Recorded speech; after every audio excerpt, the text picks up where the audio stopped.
My name is John Satterfield. I'm the captain of Sheriff's Information Bureau. And today our order of speakers will be Sheriff of Los Angeles County, Alex Villanueva, and the captain of Lomita Sheriff Station, James Powers. After they speak, we'll open it up for some questions. And then after all of that, the sheriff will transition to Spanish. Now it's my honor to introduce Sheriff of Los Angeles County, Alex Villanueva.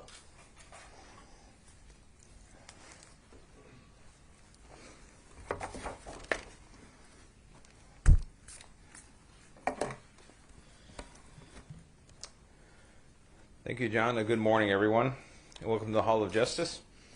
This is the headquarters for the LA County Sheriff's Department. I made a promise 7 weeks ago to deliver information regarding this traffic collision involving Tiger Woods, and we're here to follow through on that promise and to share with you what we have learned regarding the collision that occurred on February 23rd in Rolling Hills Estates. And as I said at the day of the crash, we're thankful that that he survived this tragic collision. And I'd like to point out that Tiger Woods and his representatives have been very cooperative throughout this investigative process. And they've also provided us with the permission to share these findings with you. And for the record, under Section 20012 of the California Vehicle Code, the details of this report would remain confidential except for the involved parties. And this is true of the thousands of reports like this type we prepare every year throughout LA County. And no one is asking for any of those reports, and so this is treated no differently. The primary causal factor for this traffic collision was driving at a speed unsafe for the road conditions and the inability to negotiate the curve of the roadway. Estimated speeds at the first area of impact were 84 to 87 miles per hour, and the final estimated speed when the vehicle struck the tree was 75 miles per hour. There were no citations issued, and there are no signs of impairment. Now, I know there are some saying somehow he received a special or a preferential treatment any of some kind. That is absolutely false. There was no signs of impairment. Our primary concern, once we obviously at the scene of the collision, was his safety. And this is where you have to switch gears and make sure the person can survive and receives the medical care they need. And the fire department, paramedics, and that's why he was taken to a trauma center, because he obviously had a compound fracture to a leg and it was life-threatening injuries. So I know there's a lot of experts who claim they're drug recognition people said, oh, they should have drawn blood or done this or done that. And without the signs of impairment, we don't get to the point where we can actually author a search warrant and develop the probable cause to get that and execute that search warrant. So that did not happen, and that is not preferential treatment that would occur in any collision of this type based on these circumstances. And past history does not get you the elements you need to establish that probable cause. So I'll leave it at that. So now let me introduce Jim Powers, who's the captain of Lomita Sheriff Station.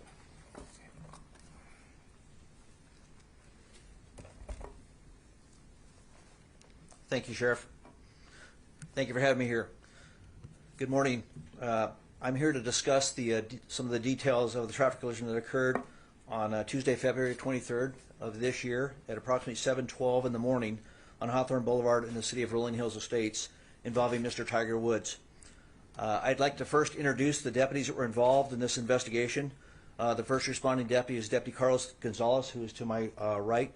Also Deputy Justin Smith, who is involved in the investigation after the fact, and the lead investigator, Detective Johann Schlogel, and then Sergeant Michael Downing from Traffic Services Bureau was involved in the evaluation of the data recorder of the vehicle.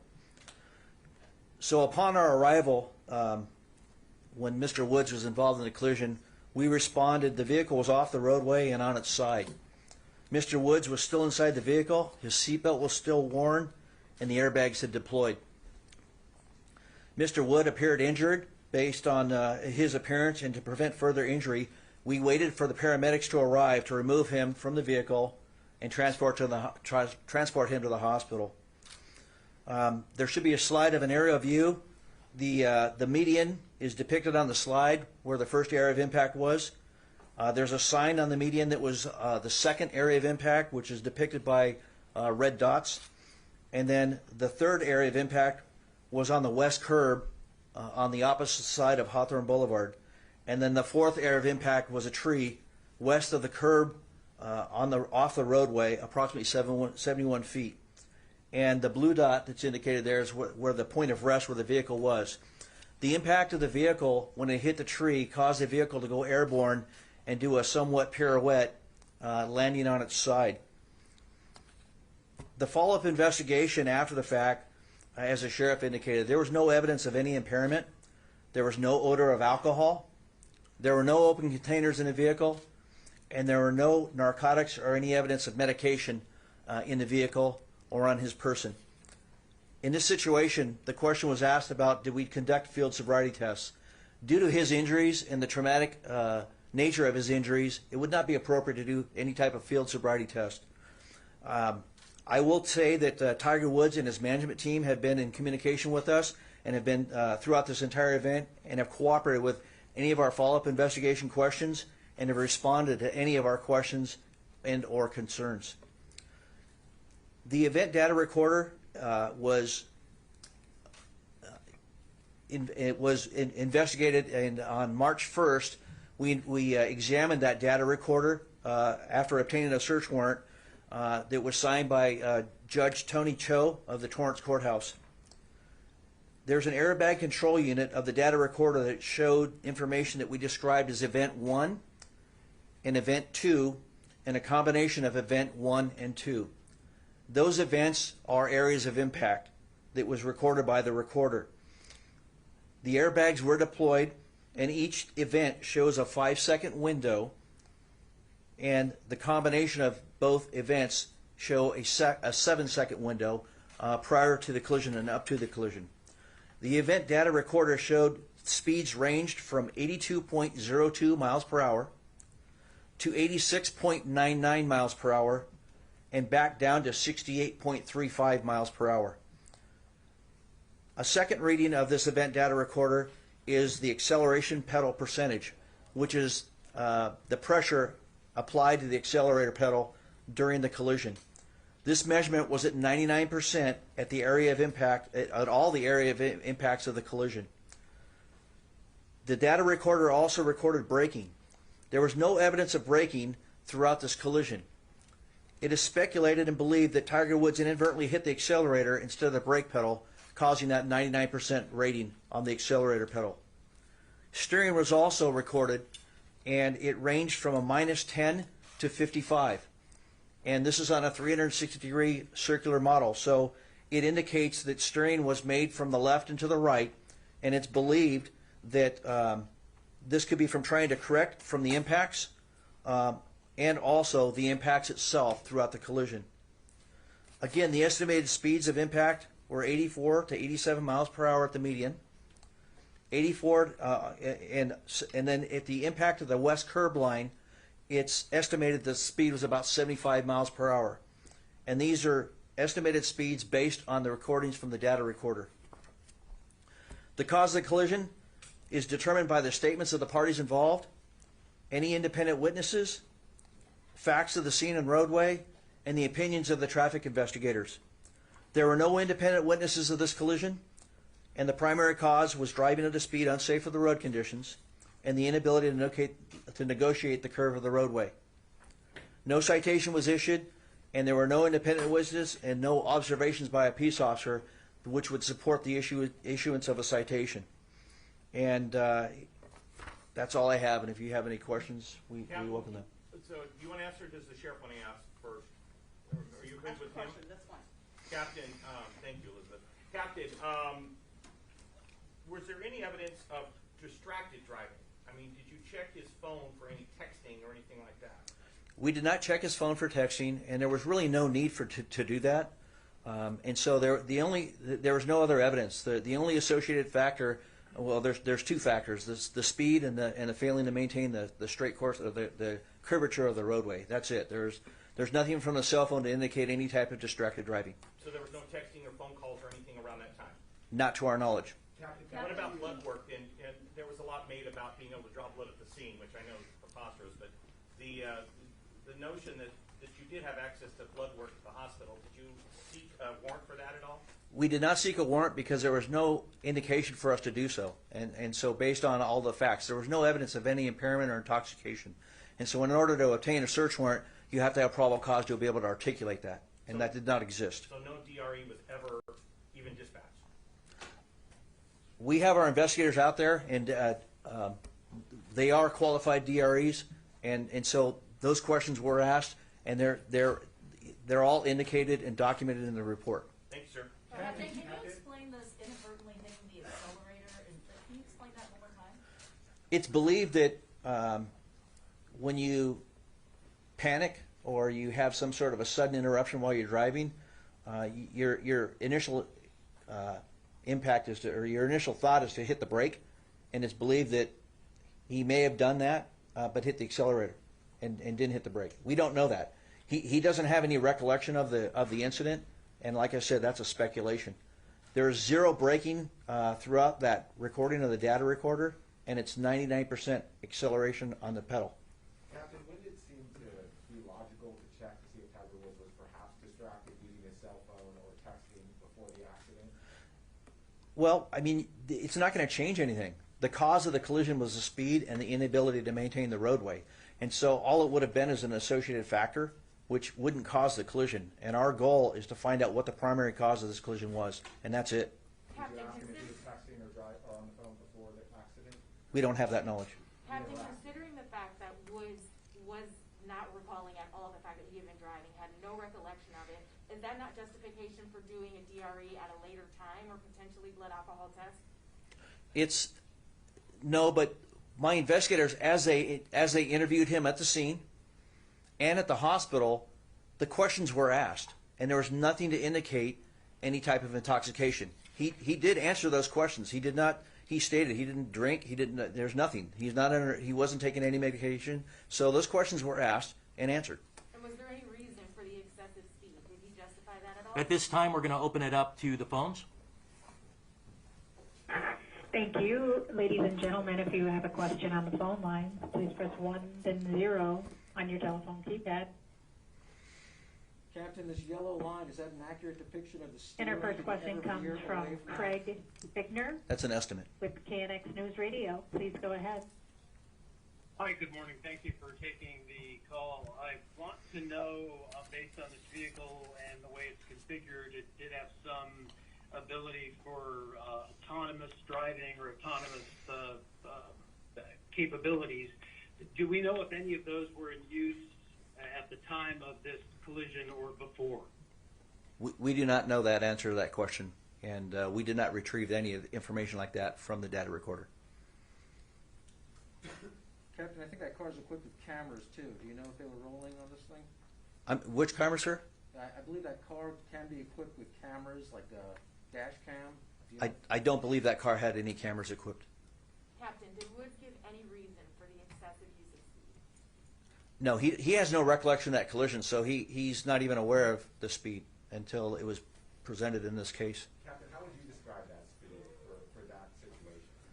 It's unsafe for the conditions, just like the vehicle code reads. The speed limit posted is 45 miles per hour, and he was driving in excess of that, and it caused the collision, so it's unsafe. Do you know Can how you explain long why he was there's not a traveling sign- at that high rate of speed before the collision? No, I do not. All I know is a 7-second window that was recovered from the recorder. Can you explain why there's not a citation if he was driving at an unsafe speed? Part of it was because of the circumstances that he endured throughout the collision, and the fact that in order to issue a citation, it usually you have to have something to indicate an independent witness or an observation by a peace officer. And so I can't just inadvertently go out and write tickets. And I mean, you can do it, but it would be kind of, I don't want to say a waste of time, but a lot of the courts will dismiss it because it wasn't observed by a peace officer. Captain, had somebody else been injured in this crash, how different would this investigation be? What kind of questions would you want answers to that you didn't look for now? Well, if there was a significant injury or a fatality, then we definitely would have investigated it further. Do you think you asked enough questions and got enough answers from Tiger Woods? Absolutely. Captain, did he try and correct his steering at all, or was it basically straight off the road like this? There's indication of steering, whereas I gave the examples of the steering. So there was steering in the vehicle at the areas of impact, and it's the unsure. impact could have caused that. It's unsure if it was him trying to correct the situation, or if it was the impact of the vehicle at the areas of impact that caused that by the So movement of the he drove vehicle. into the first impact is what you. I'm sorry. He drove it. The first impact he drove right into it. He didn't correct it all. It's a raised median, so there was impact, and it did have an impact on the vehicle. Yes. Captain, can you tell us a little bit about your conversations with Tiger Woods in the moments that led up to the accident, what he remembers, what he doesn't recall? I can, in what I've reviewed in this situation, he is in a state of shock at the onset of that collision. He was awake. We helped him sit up a little bit, and then we tried to extract him from the vehicle by breaking the sunroof, and it wouldn't break. And so we waited for the fire department. So he was, I don't want to use the word alert, but he was kind of dazed and confused, being in a state of shock. And then he was interviewed at the hospital as well, and he was coherent. His speech was normal, and there are interviews of him at the hospital where he's answering questions in the emergency room. My question is leading up to the car accident, what he remembers doing moments before the car accident. What did he say he remembered doing before the crash? I don't have the answer to that question.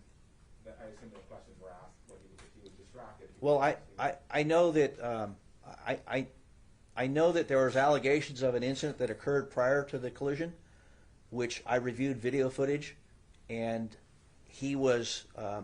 I watched him on video walk out to his car, put his personal belongings in his car, and drive off the property. And he was driving very normal, very slow, as he began driving, to the point where it didn't appear that he even hit the accelerator. He took his foot off the brake and allowed the car to roll away. He made complete stops at 2 stop signs and stopped for a traffic signal before entering the highway.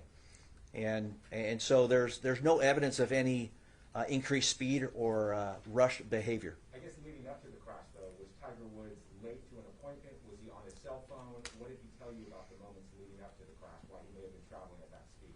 I don't believe he recalls that. The only statement I recall seeing in the report is that he had a long day the day prior. We can take another question from a caller. Thank you. Our next question on the phone comes from Brendan Geoffrion with TMZ. Please go ahead. Hi, Sheriff. The sheriff said the day after the accident, no crime was committed. This is speeding and reckless driving that we're talking about. So how did you arrive at the conclusion that there was no crime? Well, Speeding is an infraction, and it's not criminal in nature like a misdemeanor or a felony, and there's no evidence of reckless driving. So that statement was never made.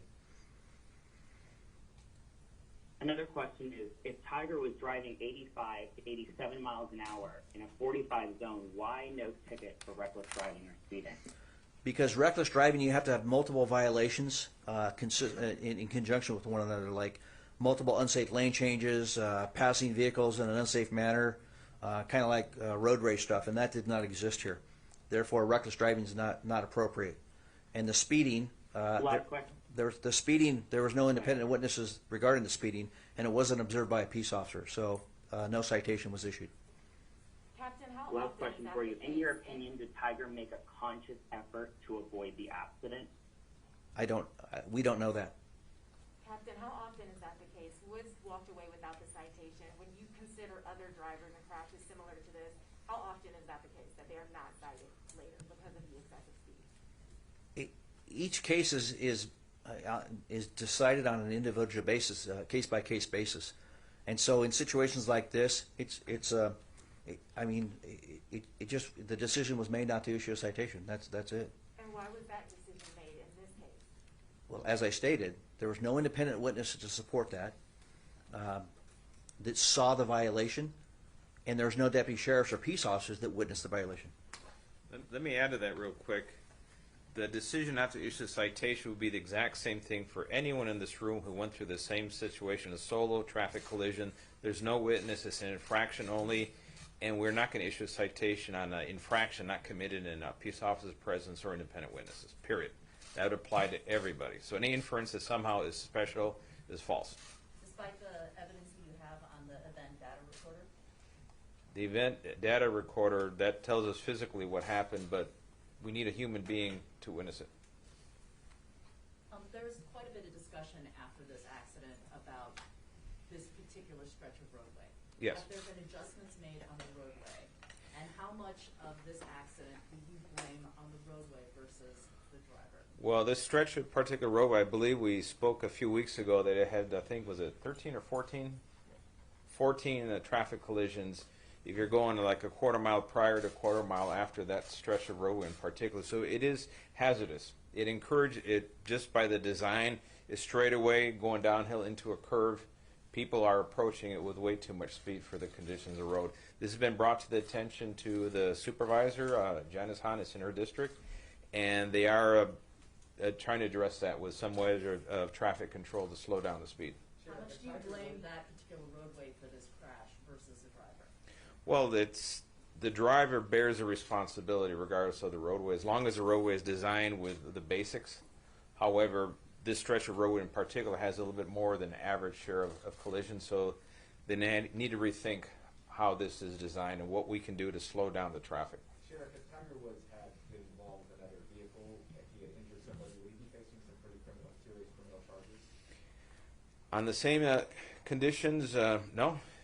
If there was an issue of an impairment or reckless driving, and then by extension there's a victim from another vehicle, then there would be a consideration. But we don't have either reckless driving, we don't have any evidence of impairment, so no, that would not apply. But it also seems as though you guys didn't apply for a search warrant to see if he was texting or distracted. To apply for a search warrant, you have to have probable cause. And to get probable cause, you need to have a building blocks of elements to indicate that someone potentially committed a crime. And that's higher than just a reasonable suspicion.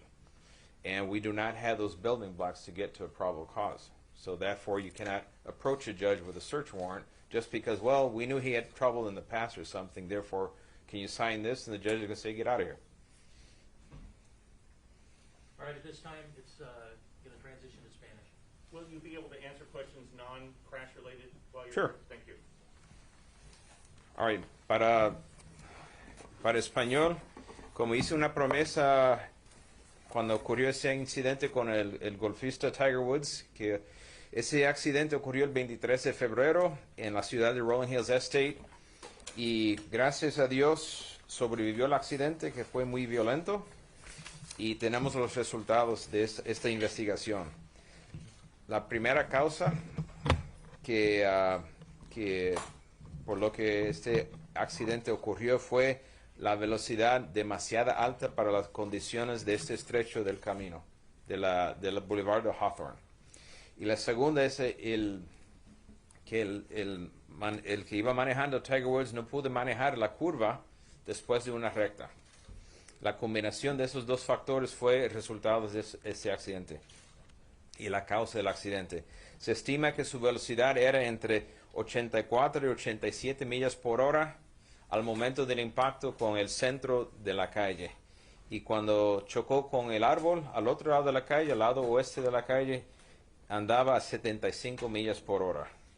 Y no fue citado por alguna infracción del Código de Vehículos de California por no haber testigo presente, y no hay evidencia de que estaba manejando bajo los efectos del alcohol o de alguna droga, y no hay causa para obtener una orden de búsqueda para información para, por ejemplo, de análisis de la sangre, cosas así. Y esos son los resultados, y cualquier sugerencia de gente que se llaman expertos de que recibió algún tratamiento preferido por ser célebre son totalmente falsos. Nosotros hacemos miles de estos reportes cada año, y el Código de Vehículos de California, la sección 2012 o 20012, dice que solamente los que son participantes de un accidente automovilístico son los que pueden recibir el reporte, nadie más. Y entonces fue por la cooperación de Tiger Woods, y él dejó salir a la luz pública el accidente, que podemos hablar de esta manera. ¿Alguna pregunta en español?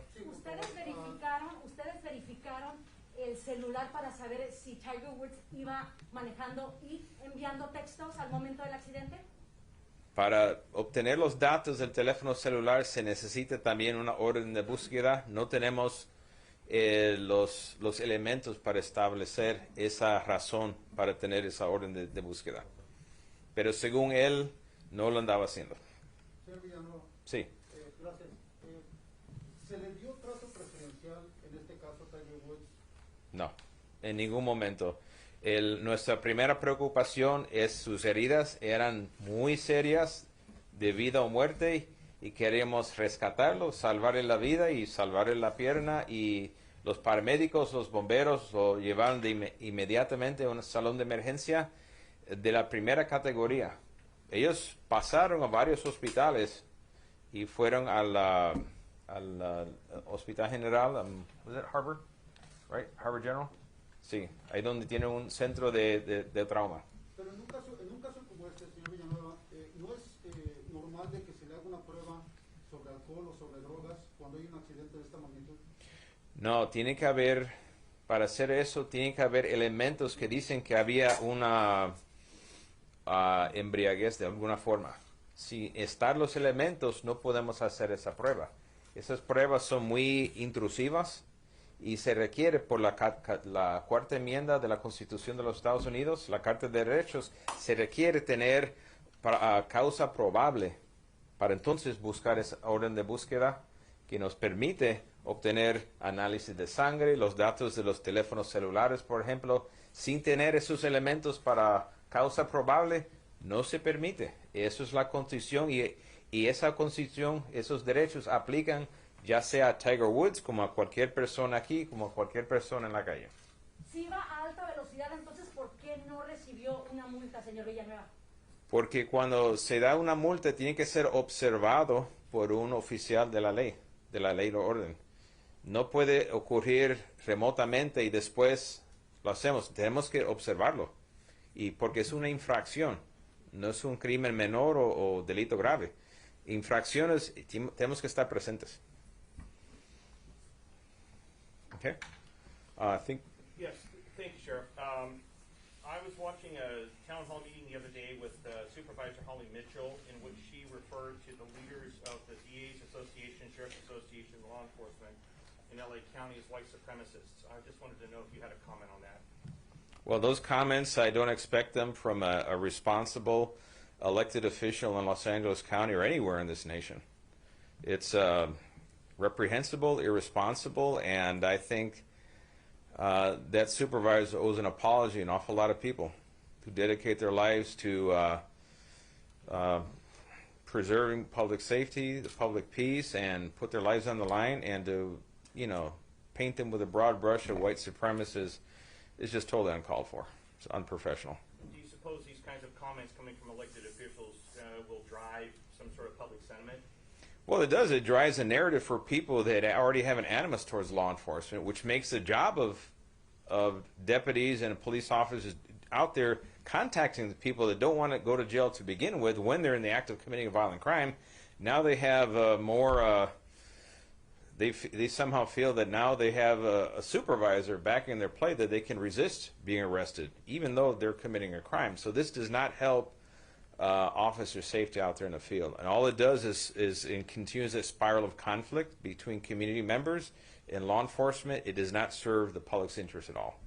Over Easter weekend, there were 11 homicides in Los Angeles County. That's probably one of the highest on an Easter weekend. I wonder if you had any thoughts on that. Well, the crime continues to spiral out of control, particularly violent crime, and our homeless situation is spiraling out of control. I need supervisors to start focusing on violent crime and our homeless situation. Those are the twin crises that is important to every single resident of Los Angeles County. And, to take cheap shots at law enforcement for what you perceive to be your political gain does not solve either of those two problems. So our job, my job, is to focus on violent crime and the homeless situation. And I expect everyone else to do the same, from City Hall, Board of Supervisors, Governor's Office.